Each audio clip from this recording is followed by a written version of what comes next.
Jiri Prochazka waves his right hand to set up kicks on the same side.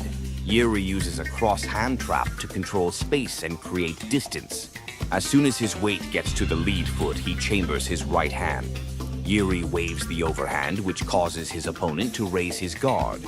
Raising the guard like this exposes the body. Jiri lands a free teep to the gut. This time, Jiri is in a southpaw stance. He begins by shifting his weight to the rear foot. This allows him to chamber his right hand to create a telegraphed strike. This time, waving the lead hand hides the step up. As his opponent's guard goes up, weight comes off the lead foot. When the weight comes off the foot like this, the leg is vulnerable. This lets Jiri get in position to land an outside low kick. Showing a strike high is a great setup for landing free single-shot kicks. Superlek scoop catches Jonathan Haggerty's teep, then follows up with a low calf kick. Haggerty will show a small level change by dipping slightly forward. Superlek uses a probing teep, which forces Haggerty's weight to the rear foot. Haggerty responds by teeping back with his lead leg. Superlek scoop catches Haggerty's teep, then throws the leg up. This off-balances Haggerty by pushing him back while on one leg. Superlek then follows up with a calf kick near his opponent's ankle. While the teep is Haggerty's foundational weapon that leads into his entries, the teep can be countered and used against him.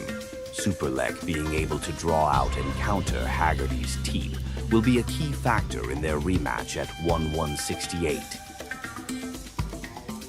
In an open stance matchup, Dricus Du Plessis jabs in the space Robert Whittaker's head is going. Whittaker slips and gets his weight to the lead foot. Upon entering this position, Whittaker keeps his lead shoulder low. When he transfers his weight to the neutral position, Whittaker leaves a lot of space so Du Plessis' jab can come through uncontested. It's important to understand where Whittaker's head is going from this position. If he doesn't get a reaction, he will move his head back to the neutral position. This is the path where his head will end up. Du Plessis is able to read Whittaker's weight transition, so he pauses to prevent Whittaker from getting a read. Then he jabs in the space where Whittaker's head will end up, in the neutral position. He does not jab in the space where Whittaker's head was last. The southpaw jab when Whittaker slips to the front foot is something Du Plessis clearly prepared for. Du Plessis does not have the best striking mechanics, but he makes up for it with good scouting. Dricus Du Plessis fights Israel Adesanya at UFC 305, so it will be interesting to see how Du Plessis applies his jab against a fighter in Adesanya who struggles with it.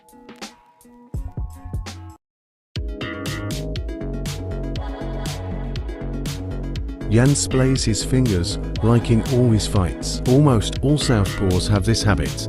They dip their lead shoulder. This creates the path for the southpaw killer. The rear straight from closed stance. Rear straight pushes opponent's weight to the rear foot. O'Malley falls into an orthodox stance. While Yanez's weight is on the rear foot, he's able to get outside foot position since Yanez is off-balanced.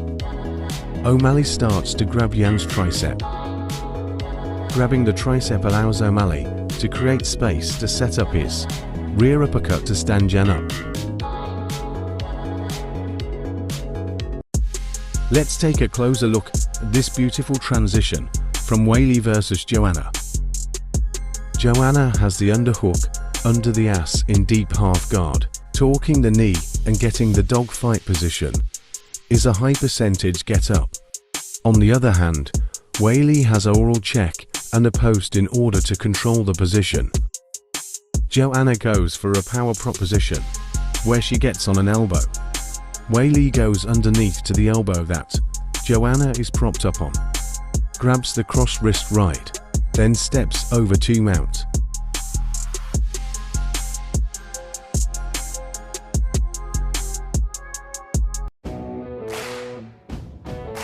Both fighters at the edge of range. Volkanovski gets to the lead foot position. He's in position to counter, but he does not defend this position. Topuria pushes Volkanovski off the lead foot position with a body jab. The advantage of having a good body jab is it picks at the opponent's defense and forces bad defensive habits like parrying. Topuria has a bad habit of his own. He brings his rear hand low when he steps into jab. From this position, Topuria is susceptible to the left hook. Since Volkanovski was pushed out of the lead foot position, his left hook falls short. Clearly Volkanovski had prepared for Topuria's habit of dropping his rear hand. On the other hand, Topuria does a great job staying on top of his feet and not overextending. Then he pushes off his lead foot in order to get out of range. Let's take a closer look at this calf kick timing. Volkanovski looks to hand fight while strafing to his left. By strafing to his left, he blades his left foot. This also exposes his calf. As Volkanovski touches Topuria's rear hand to square him up for his V-step jab, Topuria throws his calf kick at the path where Volkanovski is going. Calf kicks do not have to be thrown at full force. Great timing and placement can take your opponent out of their stance. Adrian Yanez punishes the rear leg inside low kick from an open stance matchup. Salvador uses Yanez hand fight as a trigger for his rear leg kick. The rear leg inside low kick from southpaw is a long weapon. The position of the basing leg and the path of the rear leg is what makes this a long kick. It takes a long time to return from the southpaw stance from this position. Yanez dips and squares his stance. He inadvertently achieves outside foot position, which shortens the path of his rear hook, and cracks his opponent as the opponent is in the middle of recovering his stance. This is one of the risks for using this technique, and Yanez did a great job seeing it and capitalizing on it. Leon Edwards uses lateral movement and stance switches to set up his jab. From a southpaw stance, Edwards feints a rear kick. Since Usman doesn't react, Edwards squares his stance. Squaring the stance allows Edwards more mobility going side to side. Edwards plants his left leg while pulling his right leg back. This allows him to quickly settle into a stance while Usman is readjusting his position. Edwards jabs in as Usman just gets his weight to the front foot. The timing of this jab catches Usman off balanced. Notice how Usman is leaning back. He needs to readjust in order to create any form of offense. Edwards uses this opportunity to square his stance in order to change his position. Edwards is able to get into stance by planting his left foot, while his opponent is square and out of position. Edwards jabs to the body as soon as his opponent gets into stance. The jab to the body is a good weapon in that it creates openings such as these. Using lateral movement to time the opponent's step is a great idea to set up your offense, since it catches your opponents off balance. Volkanovski uses the inside low kick to hide his stance switch. Volkanovski looks to hand fight while strafing to his left. By hand fighting like this, Volkanovski is able to control the opponent's rear hand. This type of probe stops rear straights from Rodriguez, and the only strikes available are the rear hook and the rear hook to the body. The step up has a telegraph, so it's easy to read. The inside low kick is checked. Volkanovski steps back into a southpaw stance. This gives his opponent a different look, so when Rodriguez charges forward, Volkanovski has changed the dynamic of the stance matchup. Volkanovski successfully lands his lead hook from the southpaw stank. Using the inside low kick is a great way to hide stance switches, which can create confusing reads for the opponent. O'Malley uses an arm drag to break the clinch off the fence. O'Malley starts by controlling the wrist, and at the same time he monitors the hip. Then he flips the hips to transition to an arm drag. The arm drag is able to break Jan's posture. Jan attempts to frame off O'Malley's head and get behind his own lead shoulder. O'Malley is able to sneak his rear straight from the southpaw stance, even while Jan tries to frame off his head. Being able to break off and disengage off the fence is very important against fighters who want to hold you down, or those that want to execute mat returns along the fence. Jiri Prochazka struggles with the double jab. Prochazka has a long stance and moves his weight from lead foot to rear foot when exchanges are not happening. This means that he's vulnerable to getting pushed back to the rear foot by non-committal punches. In this exchange, Glover pumps a jab as Jiri gets to the front foot. The second jab serves to hold Jiri in place. In this position, Jiri cannot slip to the front foot to avoid the right hand. Rakic uses the same idea, but follows up with a right elbow as Jiri slips to the inside of the second jab. It doesn't even have to be double jabs. The first jab will do its job of getting Jiri's weight to the rear foot. Even an unorthodox technique of left hook, left backhand to rear straight will work. Anybody that prepares for Jiri should consider doubling up their lead hand once Jiri's weight gets to the front foot. I do these animations since my original account was terminated by the One Championship Indian overlords. Follow me on Twitter if you want to see me share good analysis and say obnoxious things about MMA. Alex.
Typically, the Rabona kick is a useless kick. However, Oliveira was able to use the Rabona in a practical way. It starts with the Rabona wrapping around Simon's leg, causing him to be off-balanced. Oliveira then dips and pauses to get a read on his opponent. He sees Simon leaning forward, so he follows up with a rear uppercut and punishes the exit with a rear high kick to the guard, further off balancing Simon. This was a fantastic application of a normally useless kick, but serves to show the idea that any technique that off-balances an opponent can be useful. For more of my thoughts on UFC 303, click the link in the bio of my Twitter page, and subscribe to my Substack, which is completely free. For more narrated breakdowns with this AI voice, go to my YouTube and subscribe. Leon uses rear hip feints to force Belal to reset. Leon threatens with kicks from the open side by feinting with his rear leg. It was clear that Belal was worried about Leon's kicks, as he would completely reset every time Leon feinted the rear kick. The rear hip feints also served to chew up space, since Belal would back up completely when the rear hip feint is shown at him. Leon fights Belal on UFC 304, and one of the biggest keys to this fight is the fighter who is able to move forward and pressure. For more narrated breakdowns with this AI voice, go to my YouTube and subscribe. Leon forces a reset by jabbing Belal at the end of range. Leon jabs right at Belal's nose. There are two options when someone jabs at an opponent like this: counter or reset. Belal chooses to reset and circle, which allows Leon to chew up space. Leon fights Belal at UFC 304. The fighter who is able to establish their jab will dictate both the cage position and pace of this fight. For more narrated breakdowns with this AI voice, go to my YouTube and subscribe.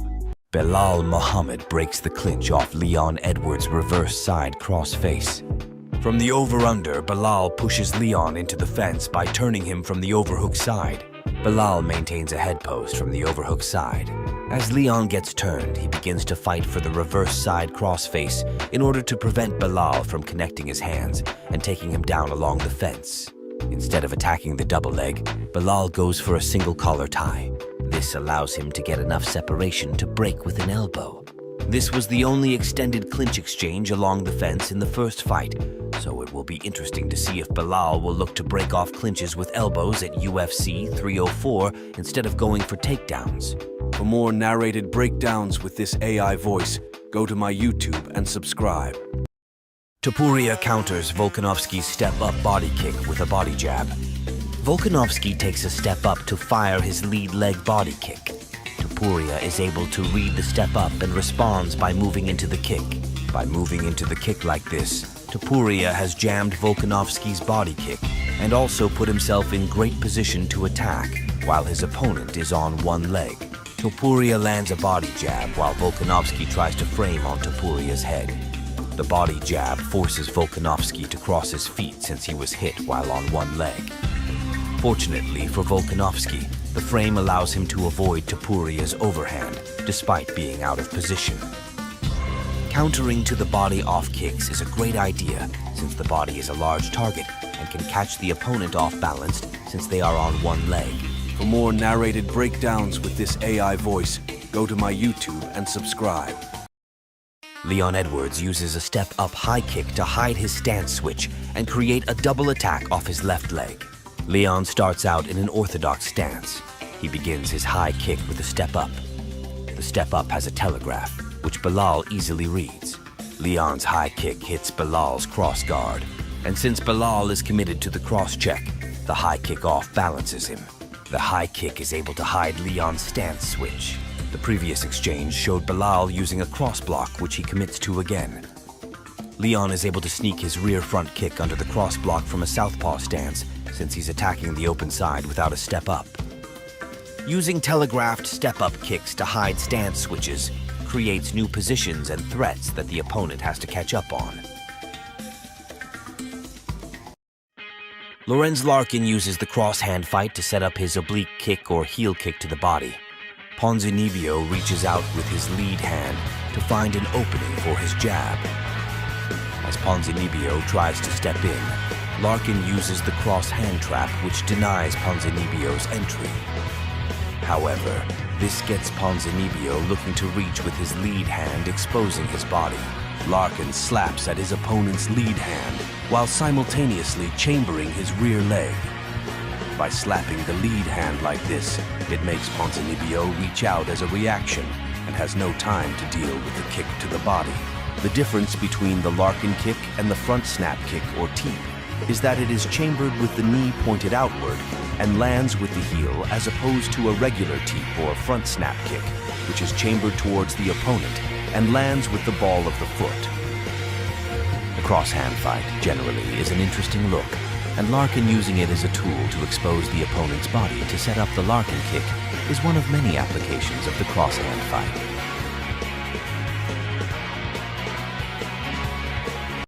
Montel Jackson hand traps Blackshear's rear hand to clear a path for his own rear hand. Sequence begins with Blackshear entering with a knee raise. As Blackshear enters, Jackson pulls down on Blackshear's rear hand, which clears the path for his rear straight. Unfortunately for Blackshear, he's about to get hit while on one leg. It's peculiar to see a southpaw use the lead hand to grab and pull down an orthodox fighter's rear hand like this. But whether intentional or not, this was a sensational knockout where we learn nothing about the skill sets of either fighter. Leon Edwards sets up his high kick by looking low first.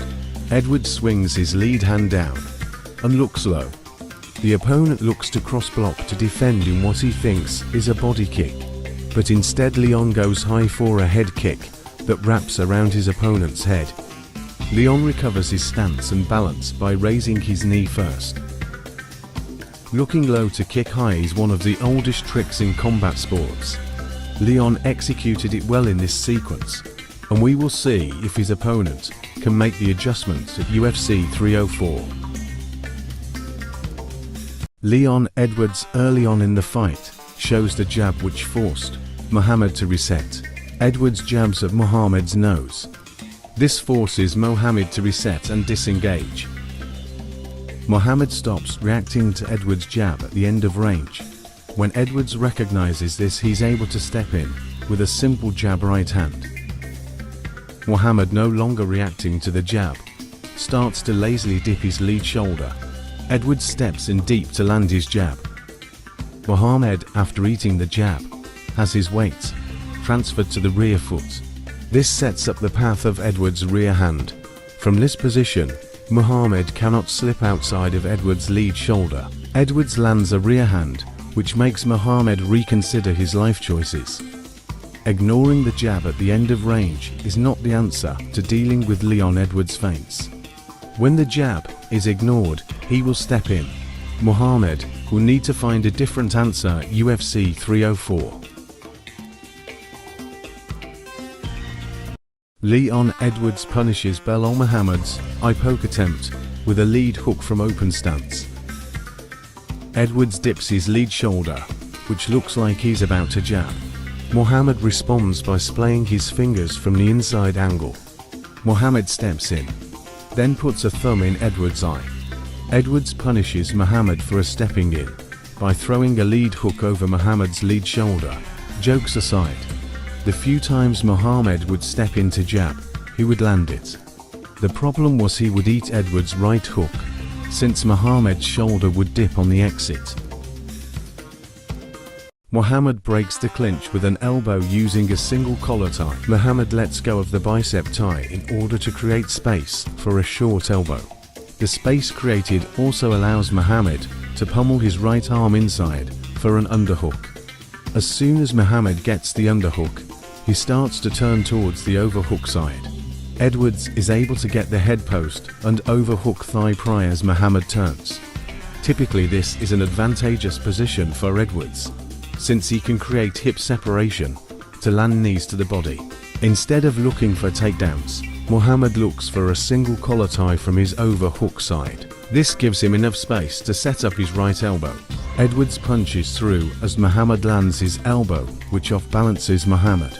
The clinch exchanges, whether out in the open or along the fence, will be an interesting aspect of this fight at UFC 304. Leon Edwards releases Belal Muhammad's pressure with a right hook to left body kick. Mohammed has Edwards backed up behind the interior black line. Edwards steps in with a right hook. The right hook forces Mohammed to back up. Mohammed sees the body kick coming, but he has a terrible defensive habit of reaching while looking to cross block. Edwards lands a left body kick. This sequence exposes a couple of defensive habits that Mohammed has. The first is how he reacts to body kicks. Mohammed will look to cross block, but will bring his arms away from his body and head. The second habit is that Mohammed will run straight back in a line when he sees any form of offense thrown at him. Just look at the distance that Mohammed retreats when he sees Edwards throw a right hook. The idea of Mohammed pressuring Edwards behind the interior black line will benefit Mohammed. Unfortunately, he cannot release the pressure when he sees any attack from Edwards.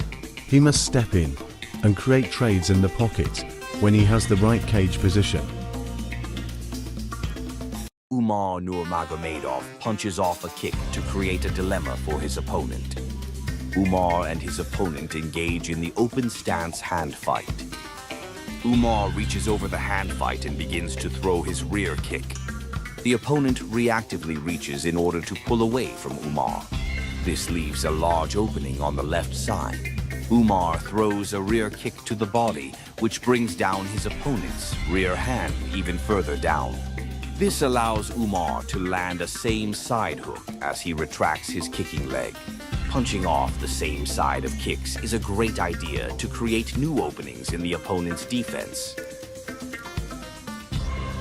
Max Holloway doubles up his lead hand to make reads. Kattar commits to the parry, so Holloway hooks off the jab, then jabs off the hook in order to set up his right hand to the head. But Kattar is able to block the right hand with his high guard. Kattar's commitment to the high guard exposes his body. This pause allows Holloway to make his read and build off the next exchange. Holloway uses the double jab to draw out Kattar's parry while hiding his movement to the left. The movement to the left squares up Kattar, which puts Holloway in a position to line up his right hand to the body. The right straight to the body when the opponent squares up is a great tool to pick at an opponent's center line and wear on their gas tank. Using an active lead hand like Holloway does allows a fighter to create openings within the opponent's defense, but only if they are patient enough to pause in between exchanges in order to make reads. Umar Nurmagomedov uses the correct weapons by identifying the stance matchup. The sequence starts out in a closed stance matchup, where both are orthodox. Umar executes a step-up low kick to attack the inside of Corey's lead leg. He then squares up to get out of range and recover his stance. After Umar recovers his stance, he pauses, which allows him to identify Corey's switch to southpaw. Umar uses a slow chamber for his rear front kick, which makes Corey think head kick is coming. While his opponent is thinking high kick, he stabs the body instead. When both fighters switch stances as much as Umar and Corey, it becomes very confusing, since the weapons available for one stance matchup is unavailable for the other. Being able to recognize the opponent switching and attacking with the correct weapon can put the stance switcher at a disadvantage. Superlek uses the double jab as a delayed counter. The first jab draws out Rodtang's step up inside low kick. As the low kick lands, Superlek chambers his second jab. The second jab flashes in Rodtang's face, while at the same time keeping Superlek's feet balanced. Superlek's second jab has the added effect of pushing Rodtang's weight to his rear foot. Rodtang is trying to pull his lead foot back while in a southpaw stance. This makes his rear leg a target for Superlek's low kick. Since the leg is further out, Superlek lands the low kick on the hip instead of the thigh. He lands this low kick while Rodtang is trying to recover his stance. The most common defense in combat sports is to back up in order to gain distance. Typically, the double jab is a great tool as to chew up space while staying balanced. While a good lead, Superlek shows that the double jab can also be used as a delayed counter. Rodtang counters teeps to the face in order to counter with hooks to the body. Haggerty lands a teep to Rodtang's face. Rodtang scoops under Haggerty's kicking leg as Haggerty tries to retract it. Rodtang pulls the caught leg across himself in order to get in position to land his left hook to the body. He's able to land the left hook to the body as Haggerty is on one leg. When a fighter is on one leg like this, they are stationary and vulnerable. Rodtang then lands a straight to the body as Haggerty is falling down. Throwing to the body after catching a kick is a great idea, since the opponent is vulnerable, and hitting the body wears on the opponent's gas tank.